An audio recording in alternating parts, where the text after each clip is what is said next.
All right, I'm here with Con Tran, and we've spoken several times on the topic of conscious parenting. Um, Ellen Good, myself, and Con. He's done a few for the school, Wildflower, and he's writing a book. So we thought a few conversations might be good because things have changed, and my kid's older, his kid's older, and um, so yeah. So I I forgot to hit record, and we were just talking about how Con came upon conscious parenting and was convinced by it. So could you restart your story? Yes. So the two reasons why I think it's important, or at least it was important for me to understand parenting thoroughly. First of which is it is my business to know, meaning that I work with kids, so and parents. So I needed to understand thoroughly what it would mean to parent and to teach parents in a way that would be productive. And secondly, I have a child of my own, so it was very important as well to ensure, as best as I could, ensure her chances of success. Uh, so that would mean that I would have to understand the nuances of parenting and how to produce that effect, how to create a setting for her so that I know that she can succeed. So what I'm curious what your first understandings of it were. Was it something you were doing personally in your life that maybe gave you insight into, the deeper aspects of what I would think conscious parenting is? That I think there's a spectrum of kind of your more mainstream, and then Mm, I think what you're providing is different.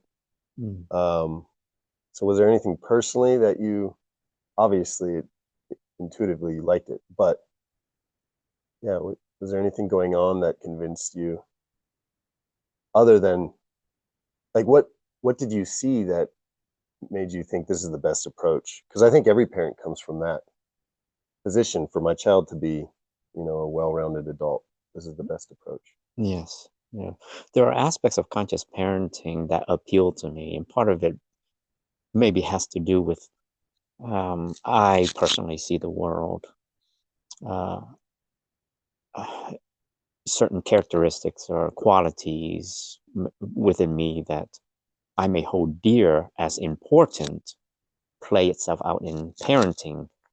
So perhaps because I think and feel and live a certain way, conscious parenting was an appeal. So it drew to me and it was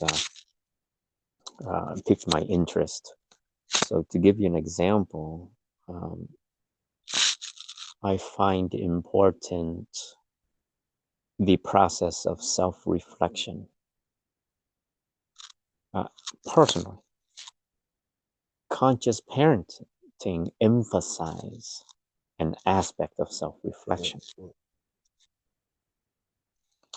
Another important quality, personally, I'm a believer that compassion, among the numerous or hundreds of characteristics that define a human being, compassion being at the top. Conscious parenting has an emphasis, compassion, in relating to the child. Now, what I like about how we think about compassion through the lens of conscious parenting is that sometimes it breaks it down to the expression of compassion by way of speaking or by way of gazing or looking at the child, by way of listening, the compassionate listening. So all of that resonated. Yeah. Your values aligned with what it had to offer, Yeah. seems right. Yes. Um, okay, so then you had some real transformation to go through, I suppose, is you learned about. Were there any books, or how were you learning about it? Hmm. Um, Very early on, early 20s is when I realized that I could think about these things. These things being curious about the human condition, specifically maybe more about myself. And at that age, um, when you come upon, uh, when you self-reflect enough, you realize that you could do more, or you could think more, or you could be better. So I started engaging in philosophy and psychology of all sorts, um, both Eastern and Western, because I felt that having both perspective would have given me a much more vast, diverse expanse of view and viewpoint. If anything, it has uh, allowed me to be more open to understanding at the time myself and what it meant to be me. And then I continued my studies, reading more books and studying from other people, eventually, meaning learning, let's say, meditation. Our first exposure, being my wife and I, first exposure to meditation was with a monk who was from Thailand. And then so a lot of these experiences add uh, together to then create more curiosity, and then eventually becoming a parent. That kind of shifted my perspective too about myself. There's something about the philosophy of parenting, that if you're open enough and do a whole lot of self-reflection, you come upon uh, realizations about what you need to do uh, differently to be better for your child. Okay, so we from the past conversations we've had, um, we've talked a lot about, I think, maybe not the basics, but common, well, the basics and common understandings and misunderstandings of conscious parenting. So we won't cover those things as much. You can definitely find those videos on YouTube through a Wildflower channel, Wildflower Learning um, community. So I would encourage people to go watch those as well. But what we talked about is what consciousness looks like in those conversations, and how that interaction with the child can be.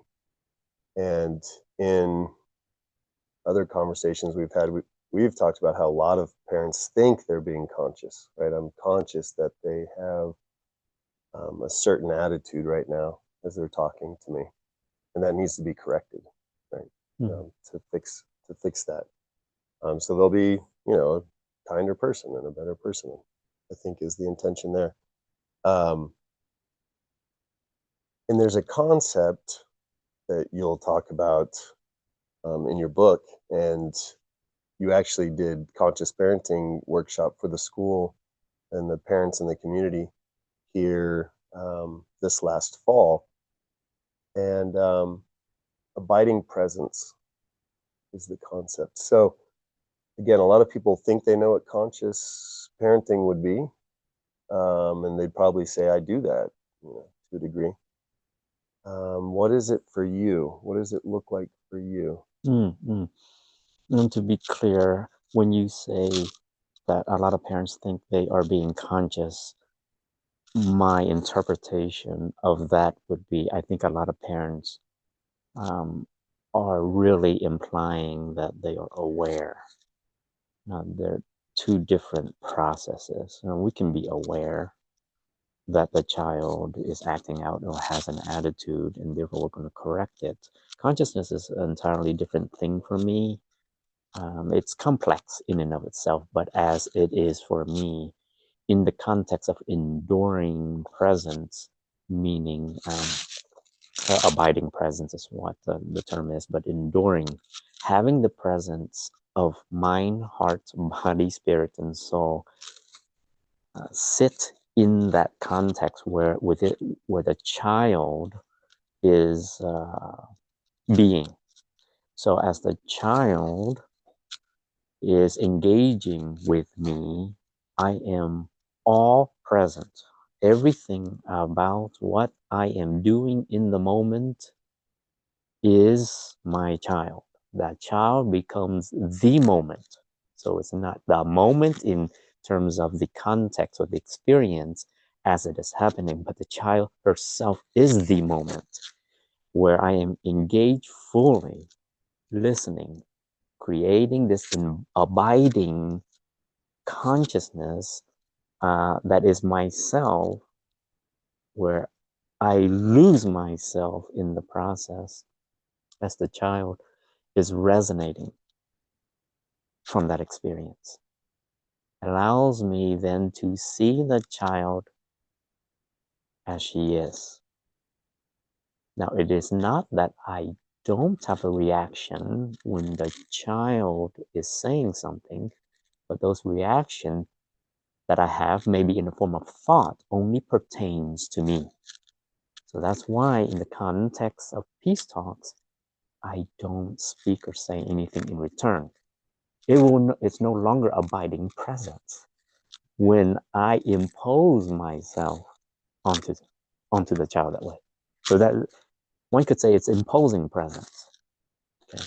So I do this where I'm providing abiding presence, where I'm all present, all ears, and the moment that I recognize that is happening in the moment is the child, is because I want to understand where she's coming from. And I cannot understand where she's coming from if I am interpreting everything she says and then returning in favor in the form of giving her advice or directing her.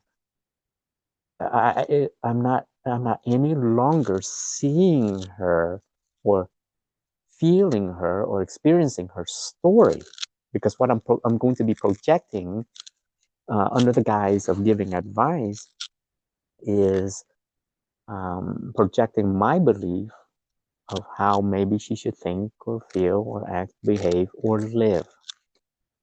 And what happens to the child if you step into that projection of that list of things Um, in that moment? Practically speaking, she shuts down. She realizes in an instant, although we may not realize it, because we think we're offering maybe a token of wisdom as we're giving advice. We're not seeing that because we're not in that abiding presence sufficiently or long enough to realize that perhaps that we're missing the point. We're not seeing her. So what happens is that the child shuts down, and she has to, in order to hear what we have to say. She has to, because she's afraid that if she were to say anything in return, we would perceive it as contending against her. She has to, because we are the adults and we perceive that we know more because of our experience, and she feels less. She has to. So my point is,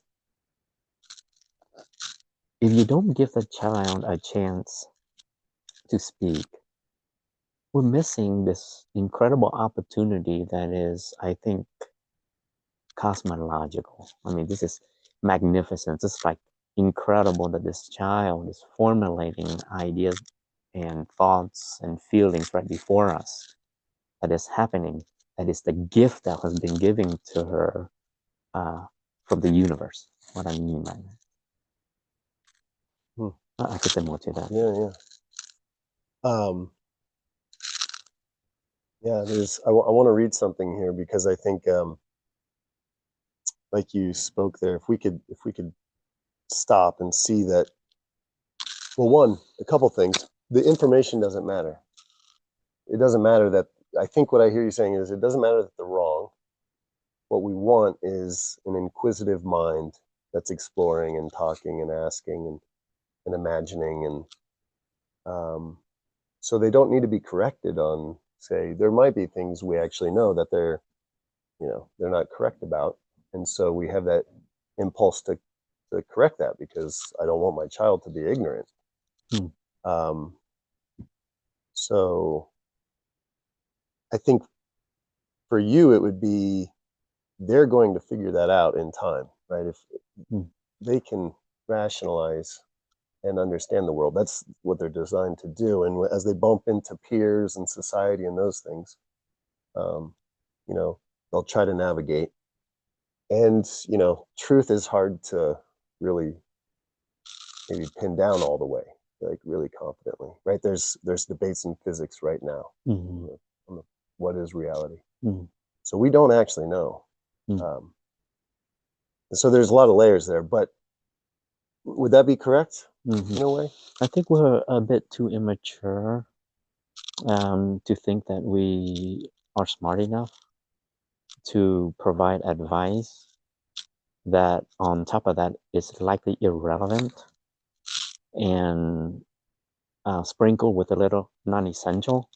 It is, to me, um, concerning that we, as conscious and reasonable as we are capable, not to be able to recognize that we're being insensible.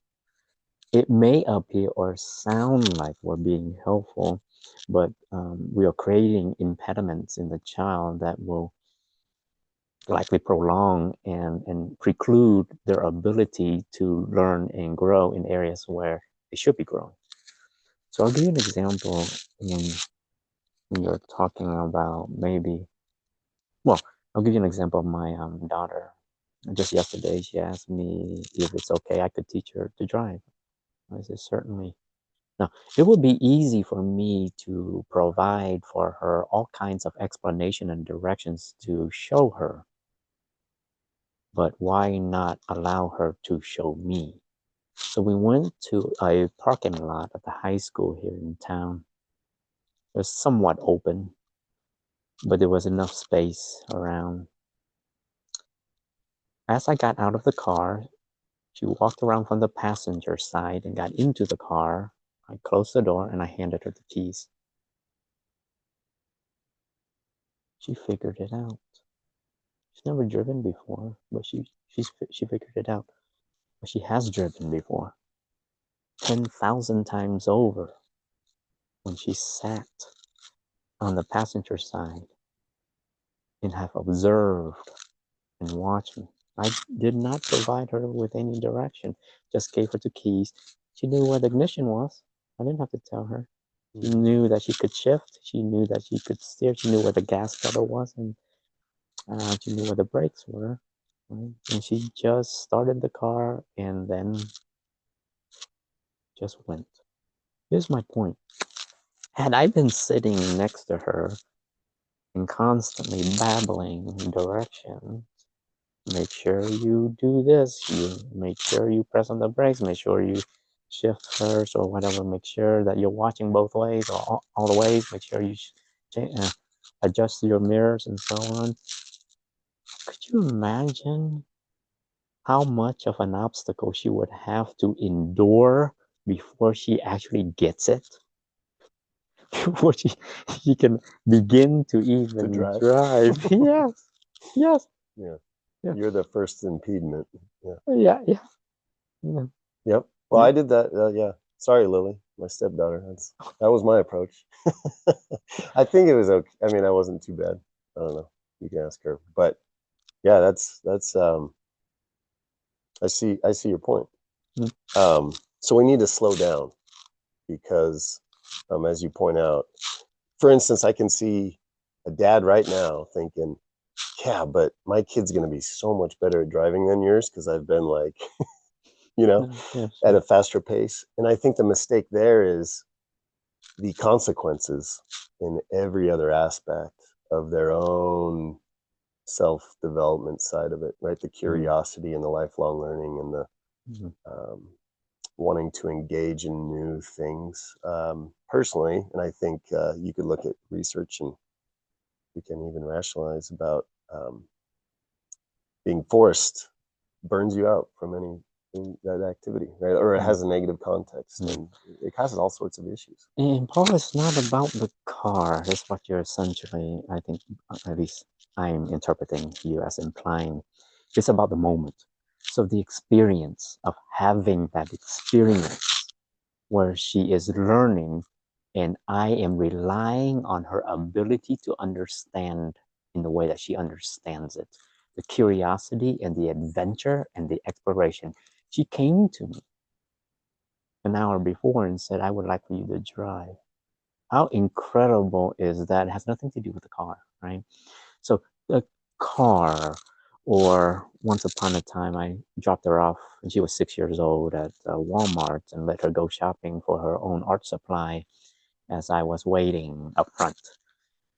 It's not about it's not about Walmart. It is that allowing for her that opportunity because you realize that she is magnificent, and to offer her that opportunity where she is free to be and explore and to do what she has to do to accomplish the task for herself, that allows her to recognize herself without me. No. And to see her own reality, right? And to not have it messed up with everyone else's or your reality. Right? Yes, and I call that, if the child is existing or living with your voice in her head, that component I refer to as an unreality. Yeah. It really, then all these thoughts that she's mimicking is your thoughts, your feelings, your experiences. Yep. Okay, so we've got to slow down because in your book you write, and my phone I dropped it, so it's kind of hard to read.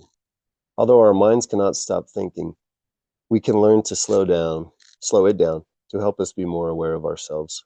We are struggling with slowing down our mind. If we are struggling when slowing down our mind, we are likely to be impulsive in response, not realizing how much of an impact we have on others. Our ability to relate effectively is dependent on what we may or may not recognize as effective communication. Trying to be more self-aware of our attitudes and how it influences our behaviors can help us recognize our projections. Because self-awareness can be elusive, it may be difficult to even know what we are supposed to be aware of. Self-awareness can pose a challenge to us all, but it can help us to understand our problems or the problems we may be creating.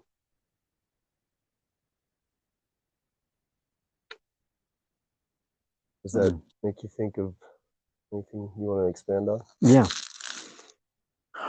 So I think most of parenting is what I call suffering of parenting. You're suffering in parenting.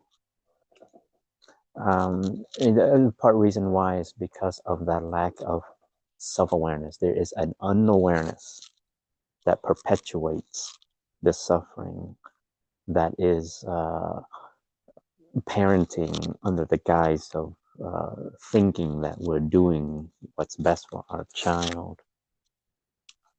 What I am saying is there is this whole notion that is awareness from suffering is what I call it.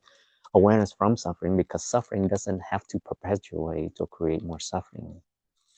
It can actually, if you can see it through the lens of consciousness and recognize that a lot of your parenting is insecurity-based parenting, that is parenting through suffering. Awareness is this awareness from suffering is seeing where you are insecure, recognizing that, and out of that, create for yourself a greater recognition. So, going back to the example, through the lens of awareness from suffering, I see myself feeling insecure if I do not sit in the car with her, right? So that's awareness from suffering, meaning I am able to clearly see that I sitting in the car may create tension in a situation where there doesn't need to be, impeding Jasmine, my child's ability to focus and concentrate, and furthermore, to experience the experience that should be joyous for her. So, awareness from suffering helps me to grow wiser, widen my perspective, and help me recognize that by standing outside and just seeing it for what it is, allowing her to be, let her drive, allows her to have her experience.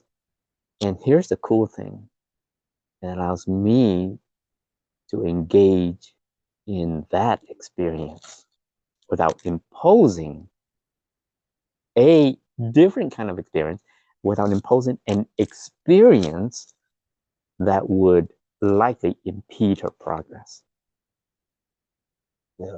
So many thoughts as far as what that does for confidence for her, and empowerment, right? That feeling of she can do anything. And then on your side, getting used to uncertainty. How many cars is she going to run into as she's trying to figure this out? Like, I'm right. Your heartbeat must have been going pretty good. Yeah, while you're standing there. It was. I was nervous. There were cars around, but you know what? I don't know. It's a cool thing, but the cool thing about conscious parenting is that it's faith based as well. Understanding that the child is conscious or sufficiently conscious enough that she will find her way through this. She will accomplish her task. She will succeed in her endeavor, this being driving. I have that much faith that when she was 6, I had her walk into Walmart where she bought her own art supplies by herself. But I had enough faith to know that she is endowed by these powers of awareness, of orientation, of confidence, right? Of success on her own. That, I think, what you said was important. To believe that she can believe in herself, that she can do, empowers her in a way, and this is important, the word empower, that facilitates the process of maturity much greater. Leading to more responsibility and, that on her end, like just a more mature, yeah. Our concept here is always responsibility. But, I know Jasmine, and from that viewpoint of responsibility, she's a very responsible child.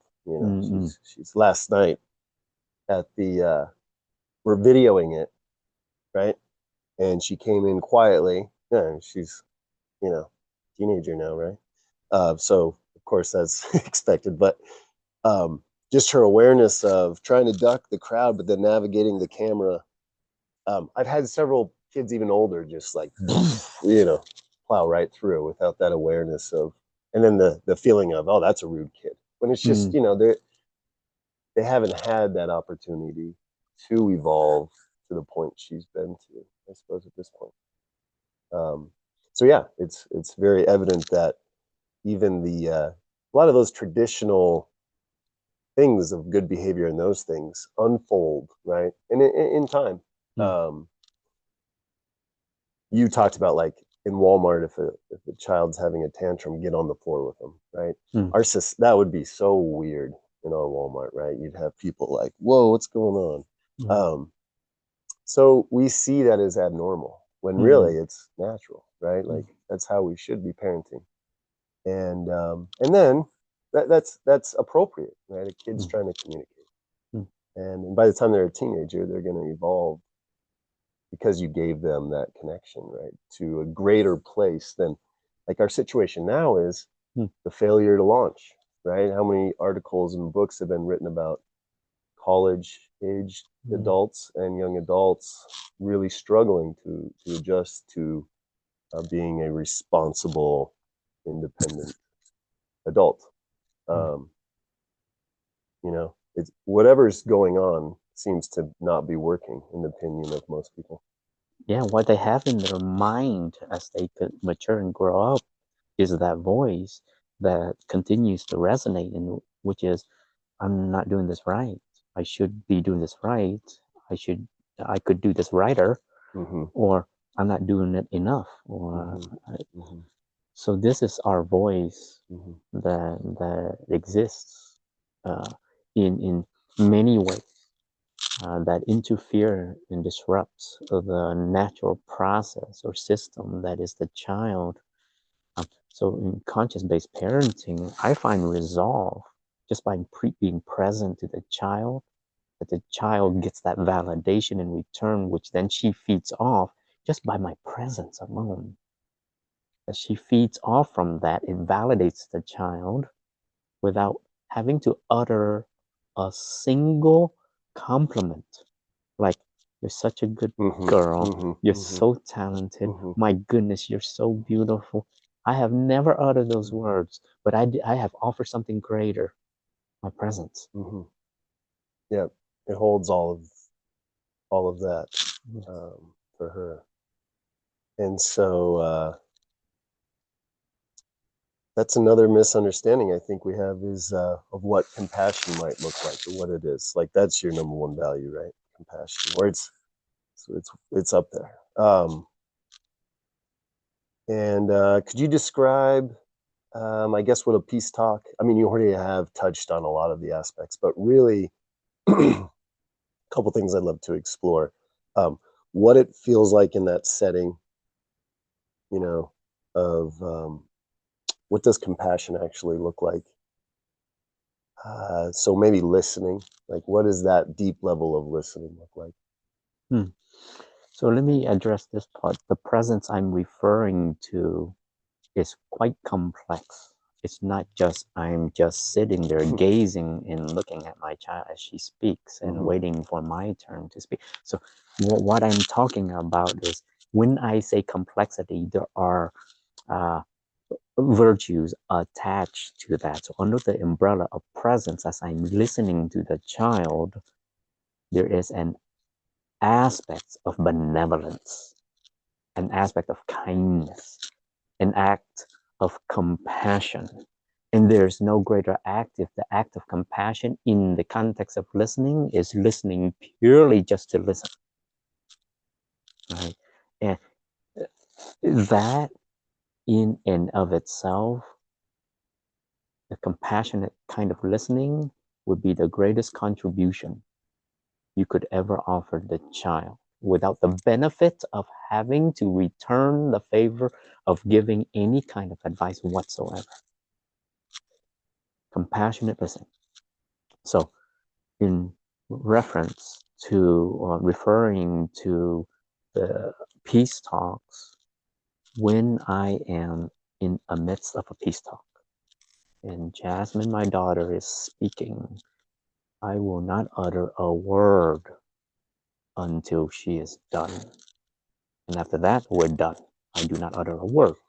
So the longest peace talk we've ever had was about 3.5 hours. It was during a school night. She had gone to bed at 8. I was outside in the living room watching a show. She comes out around 9. She said she couldn't sleep, but she had thoughts she needed to share. It was about 11. She had thoughts she needed to share. It went from 9 to about 12:15, the talk. And all that time, all I did was to listen. What an incredible moment. And these are not many moments when the child is offering us this great opportunity to have us practice kindness or humility or gratitude. It is a moment that I knew that I had to engage in and just be immersed completely, entirely into it, because I found it to be incredibly precious. Now, the practical in me, of course, emerged, and that was, well, it's 9 o'clock, it's a school night, it's already 10, it's hitting 11, now we've reached 12. And had we gone on to 3 o'clock in the morning, we would have continued. Now, we understand the consequences of life, but I assure you, it is this one instant in time, in moment, that is happening this moment, and it had never happened uh, in a school night like that before, when we were talking about 3.5 hours of talk. I guess my point is, we have to be open to these experiences. In the context of peace talks, it will come when it comes, and we must jump on that.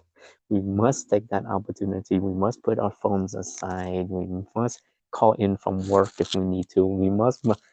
That's where our influence is, right? Well, The real influence. Like, we have this idea that I'm going to teach my kid, and we do it in a projection sort of way. And the teaching is actually, like, it's there. There's a lot of teaching, because they're designed to, you know, take you on in the sense of the modeling, and replicate that. Like, right? We just need to look around in our culture to figure out how to be in our culture. But I'm sorry I cut you off there, because I liked where you were going. Yeah. Well, I can't say enough the importance of giving ourselves up, if you will, surrendering. I think I wrote that in the book somewhere, that the most conscious of parents are the ones who can surrender to the moment. And surrendering here means giving yourself in the moment, or to the moment when the child presents herself as the moment. I think it's so profound, where when we're sitting there and we're just attentive fully, of ourselves, body, mind, spirit, and the child is sitting there recognizing this. And she may not say this to you, but she will as she gets older, as she matures. She notices. It's that atmosphere we've created for her that will be the real influence and impression that will be forever within her mind and heart. Jasmine, from time to time, has said to me that no one listens to me. I come to you because you really listen, right? So she's starting to, and with any conscious child, and with any child, maybe they're capable of discerning whether an adult or a parent is truly listening to them, right? Now, can you imagine then what it would mean for a child when you are a conscious parent and you listen? Her ability to distinguish or discern what listening feels like, what it looks like, what it should experience, will be the determining factor for her to create meaningful relationships. She knows when you are truly listening, because she's seen the way her father listens. And the character in someone, like somebody who's good at listening has a lot of other traits that most likely you'd want in a relationship, right? So that's a good skill to have, being able to know what good listening looks like, and then being able to actually do it. And so, yeah, that's incredible. And it just, for me, I feel like it makes a lot of sense, because I have the luxury of being in both worlds. I've known you long enough, and you've worked with the school long enough, to where trying it out, it actually changes. There's skills you can learn, right, that seem to improve the relationship with your kids. And then when you're failing, you can see it slide the other direction, I think, too, as far as their willingness to come talk to you and engage with you and those things. So you've mentioned several times it's actually easier too if you can actually really listen. You know, your own ego is just letting go, right? And actually, if you can get to that space and the monkey mind quiets down enough, it's there's a piece of effortlessness that comes with it. Mm. It seems. So how do you have a list of questions in your book Mm. that can help us kind of, you know, start to reflect and gain some insight into our own experience, I think, that can help us slow down. All right, so I'm going to go back to what you've written. If awareness is important, we must learn to recognize what it looks like, but we must also have to ask ourselves the right questions if we are to go in search of the right answers. Now, seeking for answers may be just recognizing our habitual patterns of thoughts and behaviors that interfere with our ability to be conscious. Below are questions that can be considered to help us with awareness. How would I know that I am self-aware? What is the gauge inside me that helps me recognize when I am not self-aware? If there is not a gauge inside me that can help me recognize that I am not aware, then how would I know that I am not aware when I think that I am?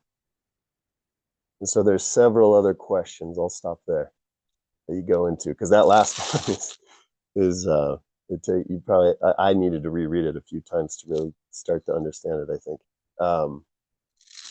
but these are just these are almost gimmicks. Would you say? What do you like? Are there practical gimmicks that you still use that you would encourage people who are struggling, like beginners? These list of questions are a great way to start. Hmm. Would you add anything else? Yeah, if I could address why that's important, would be or would have to be, at least for me and how I see, or at least how I think why it's important. Because if we do not recognize this concept of awareness, or more importantly, maybe not recognize how we are to process awareness, and that we are not aware, then what kind of life are you living? And what I mean by that is that we must be living in a fantasy of sorts. That if we are not questioning our own awareness or our belief system or the way we've been brought up or the way we've been educated, then all that we are projecting onto is predicated on experiences that may be limiting. So I'll give a more specific example. So I dare say that for most parents, probably at the top of the list, they would say an important practice in parenting would be to learn how to discipline or punish children. When the fact it is not. How about try understanding? That should always be at the top of the list. As a matter of fact, that should be the top 5 on the list. Right? So my point is this: you're not asking yourself these questions, then you're probably not as aware as you may think you are, because these are questions I think are essential to help us recognize the fantasy that we're creating, that we don't realize it because we're not aware. So if we're not then aware and engaging in this sort of limerent fantasy when we're creating this idea of how the child should be, then we're not recognizing and seeing the real child for who she or he is. Where these expectations, what we place on this sort of fantasy of the child, we're expecting her to be like respectful, there will be an overemphasis on respect, meaning if respect is that important to you, it won't matter what the child do or does rather. You will interpret every action, every movement, every point of attitude as either respectful or disrespectful. When it is very clear to us, that is clear to me, that the child is multidimensional, actually four-dimensional, of mind, of heart, of body, and of spirit. Reducing a child to an act of disrespect limits the child's capacity for even greater consciousness, because we are unconscious, we are unawares. So the point is to remove ourselves from this fantastical idea or image that we are existing and are trapped by it or are kept down by it. We have to inquire, starting with why not awareness. I think that was my point. Why not ask ourselves to begin with if we are as aware as we think we are? Mm-hmm. Yeah. And on top of that, you also add, the point in all of this is to have us notice our thoughts, to recognize these thoughts before we begin to express them to others. Remember, conscious communication is important for meaningful, constructive dialogue. It is also a great way to teach children compassion, humility, and mindfulness. And if we are extra conscious, we may be able to detect judgments or biases that seem to govern most of our thinking. So, fantasy, right, that you just talked about. So that ability to notice our thoughts, as far as that awareness piece, and that's where I could get traction, was being able to. Thoughts are weird, right? They are really like, I'm lost in thoughts most of the time, right? So it's a rare thing to actually be at a viewpoint of where you're actually watching. You know, like the standard meditation practice of watching your thoughts like clouds in the sky, right? When you get better at that, you can catch this angry emotion or frustrated emotion and the thought that's coming up with it, and then keep that to yourself, which then leads to all the benefits we've talked about up to this point. There's been a few things we've talked about that there's moments of thinking about anxiety and depression for a child. There's debates all over the place of what's causing, anxiety and depression. And you seem to be looking at it in a different point of view. And I hope people who are watching and listening see this as well, because you want to go underneath, right? I feel like a lot of the debate is about how do we fix the symptom, and you're going down to the cause. So one example, I think in your fourth session, it might have been in a piece of your book, but you talk about a depressed child, and when a parent may not validate that. If a child may say, I need counseling, and they say, no, you're fine, like, what are you talking about? You should be grateful, you have a great house and everything's met. You talk about, we're fulfilling that truth for them, that they are alone. Nobody understands, my situation or what's going on. So could you talk about that a little bit? We have this, cell phones are the problem, video games are the problem. you know, transgender issues and those type of controversial issues are the problem.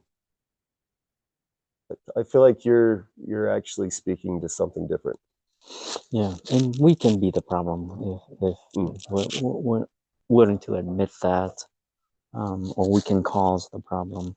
Absolutely. We have to be very mindful, I think, of the narrative that we create uh, regarding existence, specifically regarding the child. Because whatever that narrative is that we are confabulating is what will determine our understanding of the child's identity. It will determine the child's identity. Um, so being cautious means that we have to be super conscious where we're going with our thinking. Um, I get concerned when we are projecting to a certain extent, to an extent that it has become so routine we don't recognize that what we are perceiving as real. And to not address our own issues can wreak a lot of havoc in the, I think, the child's system, a mental, psychological, spiritual. And you, oh, I'm sorry, the last question you were asking. I was really into what you were saying. I don't remember now. That's great. Yeah. Let's go back to the recording. So let me ask it again another time. Let me put it this way. What we have to do as conscious parents is create the kind of intimacy. I remembered, so I just remembered what the question was. So you can finish it. Well, the anxiety and depression, we think it's all these conventional, these things in our society. Yeah. Well, like material things or drugs. If I just do the drug, that's what pulls me into addiction. Just trying cocaine once will cause addiction. I think that's the assumption a lot of people have. Or behaviors, right? And that's the crumbling of society. That's, it's the tribal aspects of us will point to a thing and say, that's the problem, right? And we need to fix that, or who knows, eradicate it, or whatever it might be. And I think everything you're talking about seems to be at a universal human level of, these are ego things everybody else is talking about. Yeah. I think it's very easy for us, like with anxiety, depression, and then point to that and say, here, we know what the issue is. You're absolutely right. You got to look at what is underlying all of that. And what is, I think, to me, the most important thing, and I grant that there are debates that perhaps explain the numerous reasons why these kids are experience depression. But one of those things on the list may be just, in fact, us parents, right? So I'm a believer that a lot of the experiences, perhaps more so, clinical anxiety, depression, and maybe some existential angst and depression has to do with the experience of disconnect. And that's what I mean, as I was starting to say, we have to be able to cultivate that kind of intimacy with the child, genuine and authentic, albeit it would be hard-pressed to figure out what that means. Genuine and authentic in a way that the child sees herself without the interference of of anything that needs to be added to it. We don't have to imagine or create for the child this incredible picture of wonderfulness or greatness that she has to be. The child in and of herself, just by nature, is remarkably magnanimous the way that she is. If we could just recognize it for what it is there, it requires no extended effort. The fact that, let's say, if I can listen to her consciously and really listen to her closely, I can see this magnificence that is this entity that is, or that was created the way that she was created, and it is unfolding without me naturally. How does one explain that in 14 years she's capable of understanding and recognizing something as simple as driving without having been taught to drive, or at 6 years old having to go into Walmart by herself to purchase what she needs to, when 6 years ago she was yet born? So the recognition of this sort of remarkable being that is a process in and of herself, which means that she's just learning in a way that is so magnificent, that being able to recognize that, we can just step back and watch it and appreciate the process. And I think this whole notion of gratitude is made even more meaningful or notable when we're seeing this happen and unfold right before our very eyes. So as I'm watching her yesterday, she's driving, just observing. Within 14 years' time, she's doing something I think is remarkable, not just the driving, but maturing in a way that kind of reflects everything that, well, maybe makes her human. Driving is just one thing, but the sensitivity, the humility, sort of, again, the genius in which she lives her life, which is the way that she relates to people, the way she has fun without feeling suppressed. I mean, there's a lot of human factors or human processes happening within this 14-year-old, or that's so magnificent. And not just Jasmine. I enjoy coming in here and watching kids as they engage, whatever they're playing, whether they're playing with each other, toys, or reading books, or electronics. I love watching their eyes and what they do, like when they're um, checking their electronics or they're seeing. I love just sitting back and engaging and seeing what they're most interested in, because I get a glimpse into the universe that makes them who they are. I love just watching them as they show me how to play a game, as I watch their fingers move and the system around the phone or the game. I love watching what they hear as they're responding to a video that they're watching on their phone. I love watching how they respond, whether it's in kind or out of frustration or out of agitation, to the video that they're seeing. Everything about that is in itself remarkable to me, because you can have a human being that is relating. And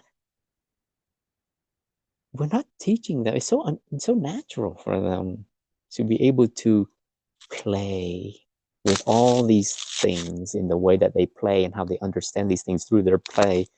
and how they make sense of these things through their play, and how they are able to connect with the world around them through their play. Mm-hmm.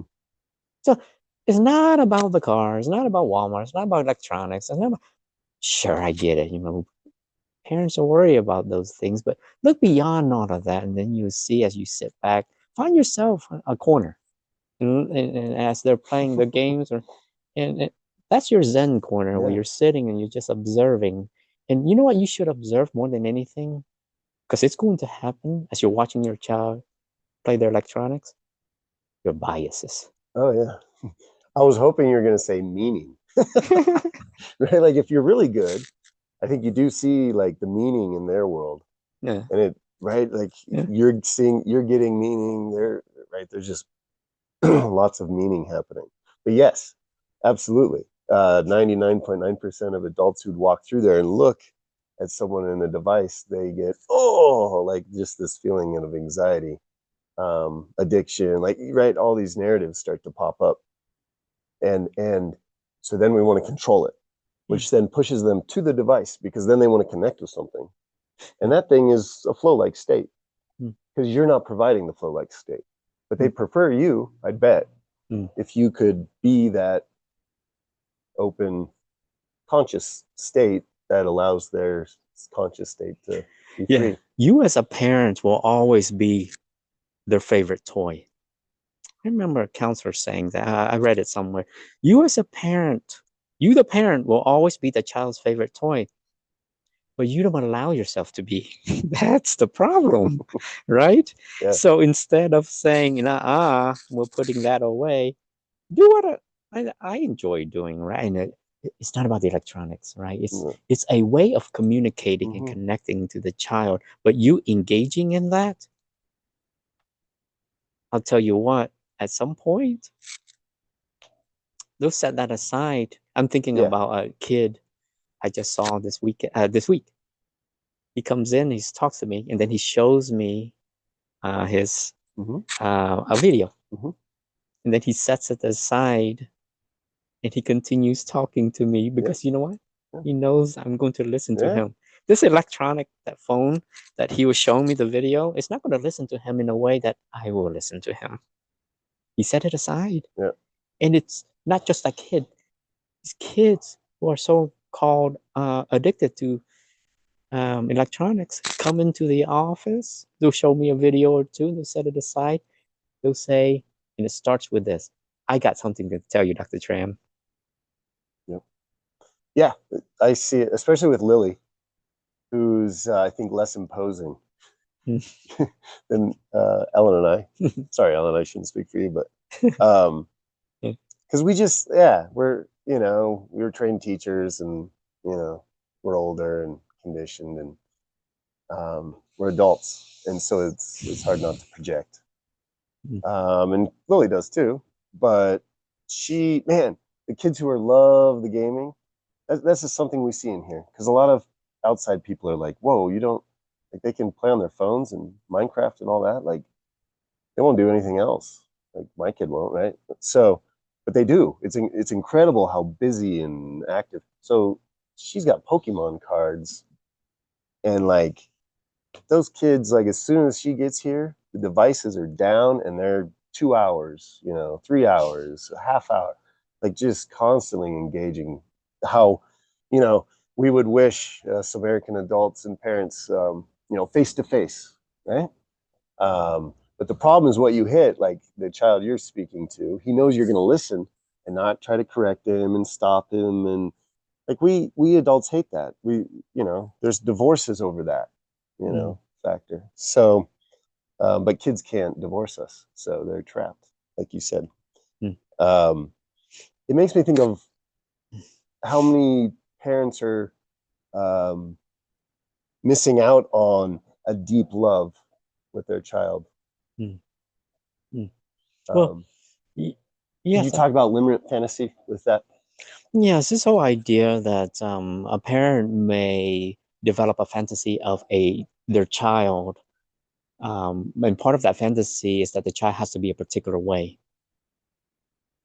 So what happens is that they take that fantasy of the child that they have as an image in their mind. For example, that my child should always be respectful. So they create this fantasy and then they impose it on the real child. Now, if you're engaged in this kind of limerent fantasy, if you have one child, you really have two.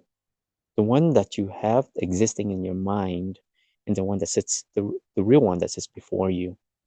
So every time you're engaging with that real one, you're actually engaging with the child in your fantasy.